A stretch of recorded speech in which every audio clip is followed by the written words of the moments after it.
Okay, let's unpack this. Welcome back to the deep dive. Now, if you just look at the source material we have in front of us today, you might think we've accidentally stacked two entirely different shows together. I mean, It could be jarring, yeah. right? On one side, we have this, deep philosophical writing. It's heavy on intentionality, core values, all that.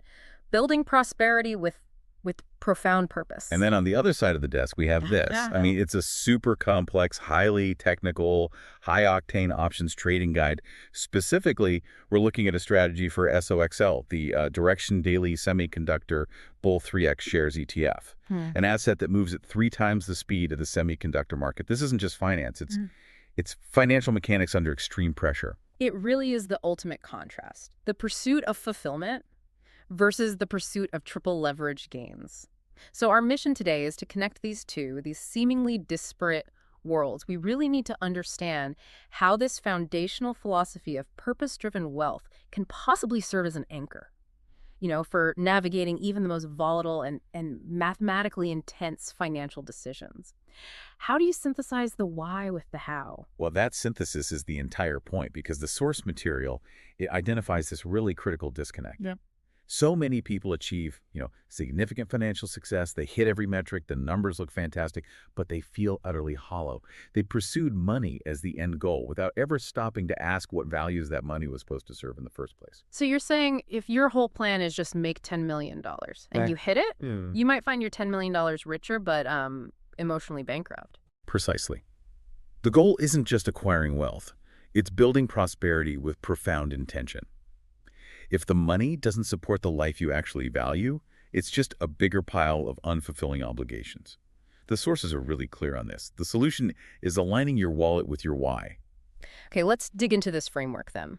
The foundational shift, according to the source, is moving from a mentality of, say, financial survival, just getting by, reacting to the market, to intentional prosperity, building a life that actually reflects your values, not just chasing a higher balance. And that all starts with absolute clarity. Right. The source breaks it down into 5 core steps. The first 3 are purely about internal alignment. So step 1, define what wealth means to you. Now, this sounds simple, but it's where most people really stumble. Wealth is intensely personal. For one person, wealth might mean total financial independence by 40. For another, it's being able to travel for 3 months a year or, having the capacity to fund a major nonprofit. And I like that the source provides a clear action step here. It encourages you to define wealth and then list 3 specific things, not money figures, but tangible life elements that embody that definition for you. Right. That makes the abstract concrete immediately. And then that leads right into step 2. Okay. Clarify your core values. These values become your non-negotiable financial compass. So if you're faced with a tough decision like, say, investing in a company that offers huge returns but it conflicts with your social beliefs, your values dictate the choice. Are your top values family, freedom, environmental sustainability, service? But wait a second. If wealth is so personal in step 1, isn't there a risk that people just define wealth as more money and then they kind of skip the hard work of defining values entirely? How does the source prevent that shortcut? That's a great question. And that's where the next steps come in, because they emphasize accountability. The action step for values is crucial. You have to reflect on how your current financial habits either support or don't support your top 3 core values.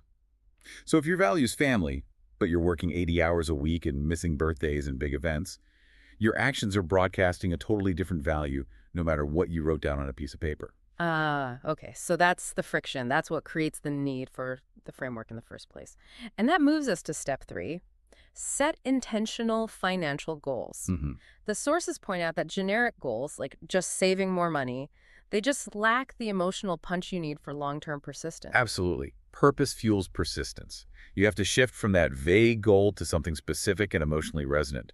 So for example, instead of save for a trip, the intentional goal is build a $30,000 freedom fund to support my dream of working part-time within the next 3 years, so I can focus my saved hours on community mentorship. See, that goal is fundamentally different. It connects the number, the $30,000, directly to the lifestyle and the value community service, freedom. It makes the sacrifice of saving feel like an act of creation, not deprivation. Okay, so now we transition from defining the internal why to how that purpose starts to influence the external world. We're moving through the final two steps of purpose-driven wealth. And this is really where the wallet becomes an active tool for change. Step 4 is invest in alignment. The philosophy here is really powerful. Every single dollar you spend, save, or invest is basically a vote for the world you want to live in. Alignment means actively seeking out opportunities that are ethically, socially, or environmentally aligned with your purpose. So we're not just talking about some generic ethical guidelines here. For a sophisticated investor, this might mean, what, actively using ESG screening or focusing on shareholder advocacy to push companies toward better governance.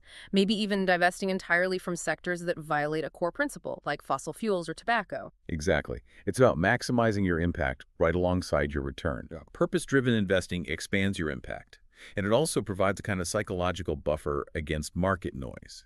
Because even if a stock dips, you know your money is still supporting something you genuinely believe in. And then finally, step 5, build community around your purpose. Which is interesting because financial journeys often feel so solitary. But this framework argues that community provides these essential ingredients like accountability, inspiration, a shared mission. It just amplifies progress. Joining a values-aligned group, whether it's a formal mastermind or just an informal investment club, it lets you exchange ideas and get that crucial external support. If your goal is aggressive growth to fund a legacy, surrounding yourself with other people pursuing legacy goals, well, that provides an energy that you just can't get from chasing a number on a spreadsheet. So the anchor is set. We have our definition of wealth. We've identified our values. We've set intentional goals. But anchors are only useful when the storm hits. So let's look at the financial equivalent of a Category 5 hurricane. High volatility, triple leverage trading. Right. It almost feels cynical, doesn't it, to take this really profound, purpose-driven philosophy and then immediately apply it to a 3x leveraged asset that's designed for maximum risk and reward. But the source challenges us to see that the philosophy isn't just some soft buffer. It's the only tool strong enough to manage this level of aggression. This brings us squarely to our second source, which details trading the high volatility SOXL ETF. As the source noted, it's the financial equivalent of dating a supermodel who drinks 5 espressos before breakfast. It's exciting, it's volatile, and it requires an extremely disciplined approach. And we really have to emphasize the technical danger here for an informed audience. This 3x leverage introduces something called volatility decay. Because the ETF resets its leverage daily, if the underlying semiconductor market just moves sideways for too long, the fund's value decays very, very rapidly. It's designed for sharp, decisive movements, not for passive holding. You absolutely need a strategy that actively manages that risk. Which is exactly why the source focuses on the wheel strategy. It's framed brilliantly. Think of it like being a really disciplined landlord. You're not just buying and praying for the best. You are generating income by, in effect, renting out shares of these high-tech companies. It's designed to extract a premium whether the market is flat, recovering, or even crashing down to your desired entry point. It basically turns the volatility of SOXL, which is its biggest danger, into its biggest source of cash flow. Okay, so let's break down the mechanics of this landlord strategy, the wheel. It all starts with step 1, which the source cleverly calls the waiting fee. Right, the waiting fee. It's generated by selling a put option. So imagine today is August. An investor is happy to acquire SOXL, but only if the price drops down to, say, $25. They sell a put option, which is a contractual agreement, an obligation, to buy those shares at that specific $25 strike price on a future date, let's say September 19th. So they are making a legal promise to take ownership if the market dips that far. Why would the market pay them for making that promise? Because the market values that insurance. And critically, the high volatility of SOXL means the implied volatility, or 4, is often extremely high, and high IV drives up the option price, which means the investor collects a huge premium, that's cash right up front, just for making that promise. They are literally getting paid, and paid handsomely, to wait for their desired entry point. That's the waiting fee. So what happens if the price drops and the put is exercised, meaning the investor is assigned the shares at $25? They immediately transition to step 2, the rent collection. They switch hats. They go from being the prospective buyer to being the existing owner, the landlord, and now they start selling call options. They agree to sell their shares if the price hits a higher predetermined strike, maybe $30, by the next expiration date, say October 17th. And just like with the put, they collect another premium, the monthly rent, just for making that agreement to sell the shares at a set higher price. Exactly. The strategy is just a continuous cycle of collecting these high AV premiums. You're either collecting rent while waiting to acquire the asset, which is selling puts, or you're collecting rent while waiting to sell the asset selling calls. And this is where it gets really interesting. This is where the philosophical purpose slams headfirst into the technical execution. The strategy itself requires choices, specifically how high to set your rent, or in technical terms, which strike price to choose for your call option. This is the real-world dilemma the source presents. You're holding the shares, you know you want to collect rent, how aggressive do you get? Right. Option A, choose a lower strike price, say $27, which gives you a very generous premium of $2.58 immediately. That's fast, high cash flow. And the allure of that cash is enormous. But because the strike price is closer to the current market price, the risk is that the shares might be called away much sooner. You lock in a nice profit from the stock growth plus that premium, but you miss out on any major upward momentum the shares might experience above 27. This choice is optimized for immediate income. Okay. Conversely, there's option B. Choose a higher strike price, $30, which offers a safer but lower premium of $1.50. Option B is the choice optimized for asset accumulation.